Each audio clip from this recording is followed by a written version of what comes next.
I'm doing a movie review on The Breakfast Club.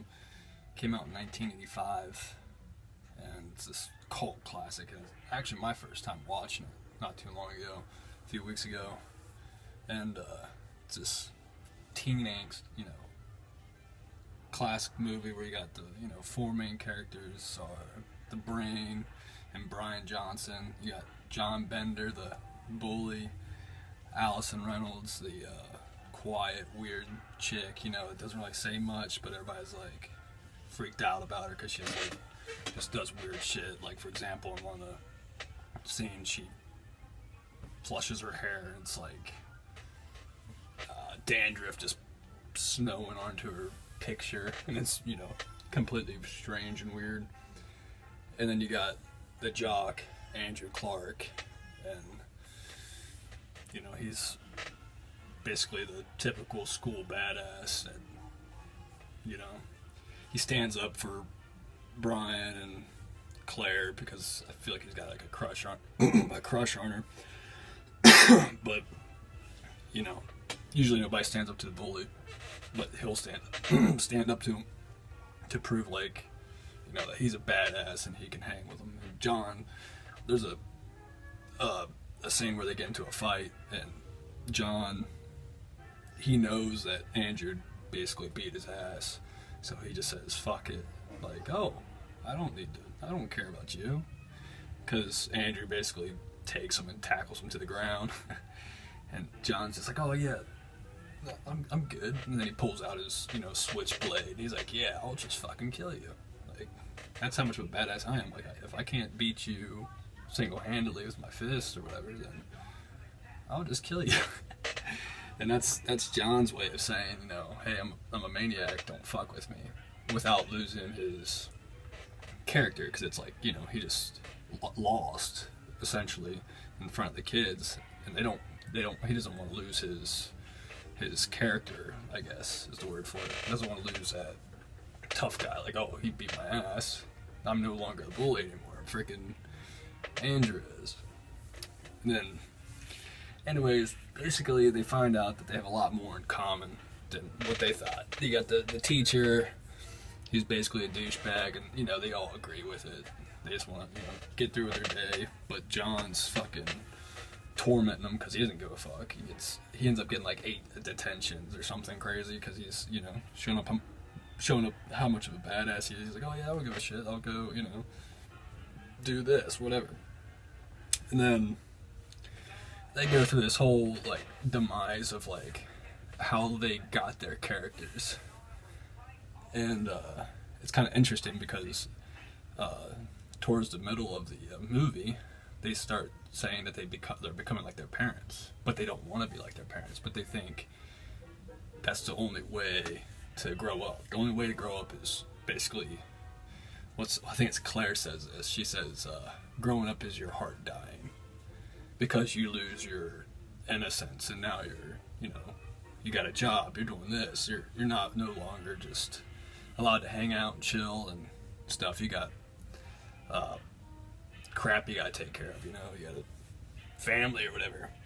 And I believe John even makes a judgment about that with Claire. He's like, oh, you'll end up getting fat and hatch out a few puppies and have kids and shit, and that's the normal everyday life of a grown-up, having a family and taking care of them, and I can't think of the teacher's name offhand, but fuck it. He does his own thing. He's trying to figure out what the hell's wrong with John Bender and why he's like, messing with him so damn much. And the janitor, Carl, comes up to him and he's like, oh, well, he's like, you used to like this job because you wanted the summer vacations and you thought it'd be easy walking apart. And it turns out it's not, because all the people the students trying to show their worth to one another, showing that they're a badass and their egos are just too massive, and John and even Andrew at times are stepping their power to show that, oh, we can, do that kind of shit too. And it really tests them when when John gets put into that the room, and the teacher's like, oh, he's like, why don't you, he's like, just hit me one time, just hit me in the face. What he's trying to do is get him expelled because he doesn't want to fucking deal with him anymore, you know. He's like, just hit me one time, and John kind of figures out what's going on, so he kind of lays off.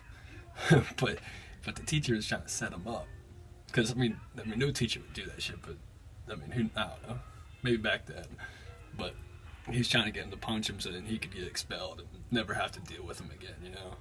And he kind of picks fun at him even, which is kind of interesting, trying to like tear down John because John's this wannabe badass, or maybe he's a badass, I don't know, just doesn't give a shit about anything, you know.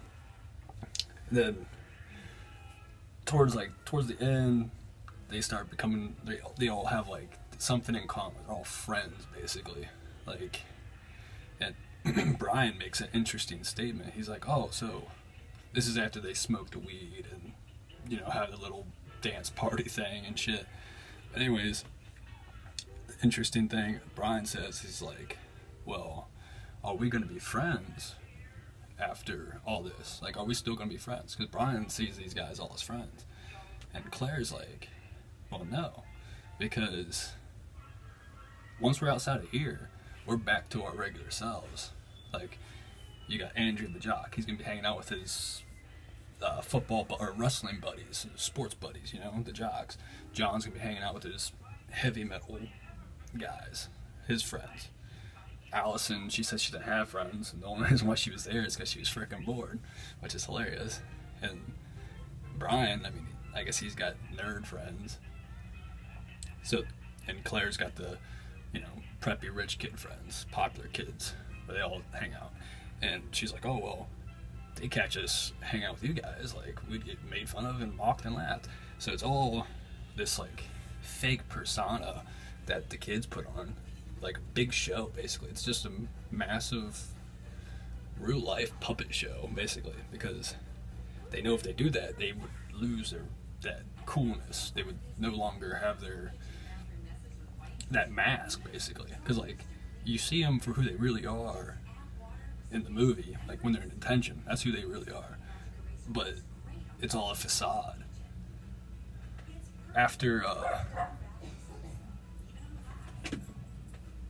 that, it's just like,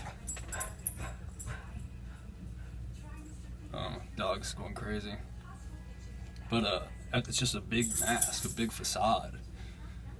And you know, Brian starts crying and shit. Then shortly after, detention's over, and it shows Brian writing the essay, and Andrew, Claire gets Allison all, you know, pretty and ready, and you know, Andrew gets with Allison, kisses her on the way out before they leave, and Claire kisses John. And the weird part is that none of them say bye or anything. They all just kind of walk their separate ways. And that's basically the end of the movie. But what's also really interesting is in the beginning of the story, you have Brian reading off the note that he writes at the end of the movie, or at the end of the detention class that they were supposed to write the essay. So, I have a theory that the entire story is written and perspective based on Brian's thoughts of what he saw that day. And, you know, everybody asks the same question, like, well, do you think they were friends coming in on Monday? And my theory is no, because it's like a one-time thing. It's like, that is who they really are. But it shows the facade that everybody lives, that they're basically living this huge lie, which is what makes the movie really, really freaking interesting and kind of cool, because I mean, that's what it is. You know, people see it every day at work or school, college. It's all the same, but none of those guys are really, truly happy, you know? And that's what makes the message pretty powerful, is that everybody's in this, like, own little world.